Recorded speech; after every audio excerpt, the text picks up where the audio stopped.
Annyeong, I'm Chef Atulia. Today I'm gonna show you how to make the crispiest Korean veggie pancake. They're called Yachaejeon in Korean. I'm gonna share with you all my tips and techniques and how to get them extra crispy, so let's get started. First, you're gonna need a big bowl and 4 cups of shredded or thinly sliced vegetables of your choice. I'm gonna show you my favorite combination to make yachaejeon. I have some shredded kale here. I bought it pre-shredded at Trader Joe's. It just saves a lot of time and effort because I'm lazy, okay? And then I have some pre-shredded carrots. And then I have some shiitake mushrooms. This is gonna give our yachaejeon a lot of flavor and that meaty texture. It's really good. Believe me, you wanna use that in your yachaejeon. And then I have a fresh red chili. You can use red or green. Traditionally in Korean yachaejeon, you're always gonna find some sort of fresh chili. What you're gonna do is add all these vegetables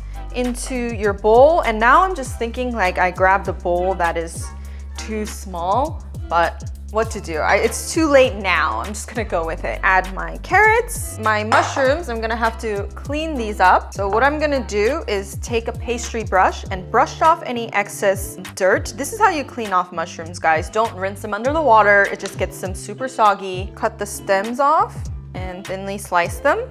Thinly slice the mushrooms. Add the mushrooms into the bowl. Your red chili. Gonna just slice this up. I'm gonna keep my seeds in because I like a little bit of spice. I don't know about you. I'm just gonna slice them really thin.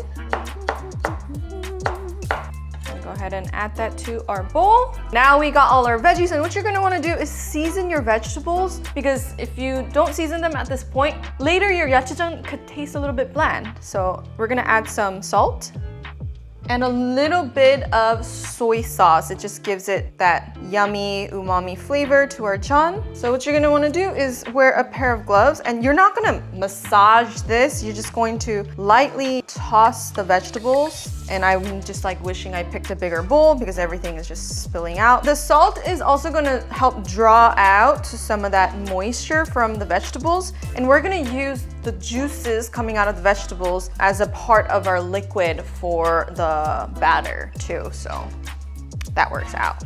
Oh, I forgot to add a little pinch of black pepper. This is just all to season our vegetables nicely. Once this is all mixed up, we're gonna add 1 cup of Korean frying mix. I really love this one from the store. I'll try to link this exact one in the description box below. So the store-bought one works perfectly fine, but if you want to make your own, I already made a really good Korean frying mix recipe, so I'll also link that in the description box below and at the end of this video. So go ahead and check that out. Plop this in, and 3/4 cups of just cold water, and you're just going to mix this up. You're still not gonna be like firm with your hands here. Just be really light and gentle when you're mixing this around. And when you're doing this, it's gonna look like what the heck, it looks like there's no batter, and you know, if it looks like that, then you're doing it right. Yachaejeon shouldn't have a bunch of batter. It should be tons of veggies and a little bit of batter, just like barely enough batter to hold everything barely together. This should look like a salad with a creamy dressing on it. That's it for the yachaejeon batter. We're just gonna turn on the heat to our non-stick skillet over here. Yep, that's going. Probably at like a medium heat. Why am I like bending over like this when I could just kind of go like this? I don't know what I'm doing today. Okay, so on a medium heat on a non-stick skillet, this is a 10-inch skillet I have. I'm hoping to get about 2 medium-sized jeons from this batter.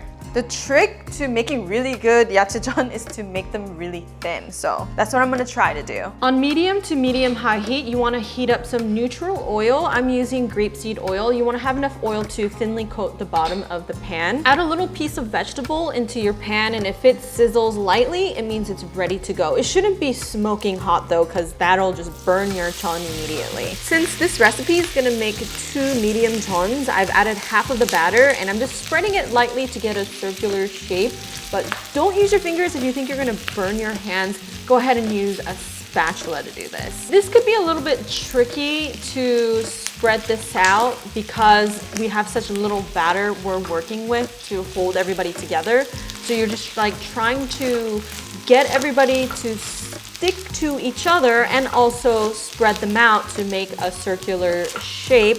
But you'll get the hang of it the more practice you get. Once you're happy with the shape, you want to shake the pan a little bit so all of the oil on the bottom gets distributed evenly. Once you feel like your chun is about half cooked and holding together, then you can start pressing it even flatter using a spatula or a Hotteok press. This is a device used to make crispy Korean pancakes. I mean, I make those all the time, so I have one of these. But there's no need to buy one of these to make chun. But if you have one, you can do it like this and it'll get it extra crispy and extra thin. Once the bottom of this chun is nicely cooked and golden brown, go ahead and flip it over. I'm gonna add a little extra oil around the edges and shake the pan up a bit so that there's another even layer of oil on the bottom so that this side can get nice and crispy, just like the other side. Then get your spatula or your Hotteok press and press this down one more time so we get our chun as thin as possible. Cook this side for another few minutes until it develops a nice golden color and it's cooked through. Then flip it over and we're gonna cook the first side one more time. This is kind of like double frying. The second fry is always gonna get your crispy foods extra crispy. The second fry should only take about 30 seconds to about a minute. It should develop a nice deeper golden color and look extra crispy. Then go ahead and flip it over. We're gonna do the same for the other side. Once both sides of your chun have developed a nice deep golden color and looks extra crispy, then your chun is finished. You can transfer it over to a cooling rack. This just drips off any excess oil and keeps your crispy foods crispy longer. Or if you don't have one of these, you can just serve it up immediately onto a plate. And here's a quick and easy dipping sauce. It's 1 tablespoon of soy sauce, 1 tablespoon of rice vinegar, 1 teaspoon of sugar, 1 teaspoon of gochugaru, it's Korean red pepper powder. Mix it up until all of the sugar has been dissolved. I was taking a bunch of pictures and my chun was all cold, so I decided to heat it back up. There's 2 ways to eat this. You can tear it with your chopsticks, or you can just use a pair of scissors to cut it into smaller bite-sized pieces, and that is what I'm gonna do.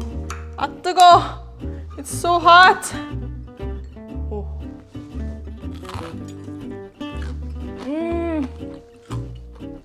So crispy.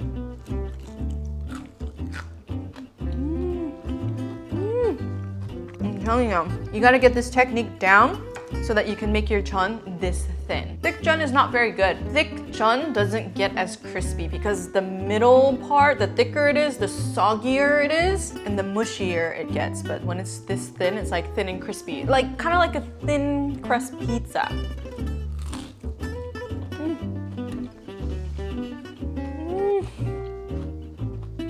You have to make this.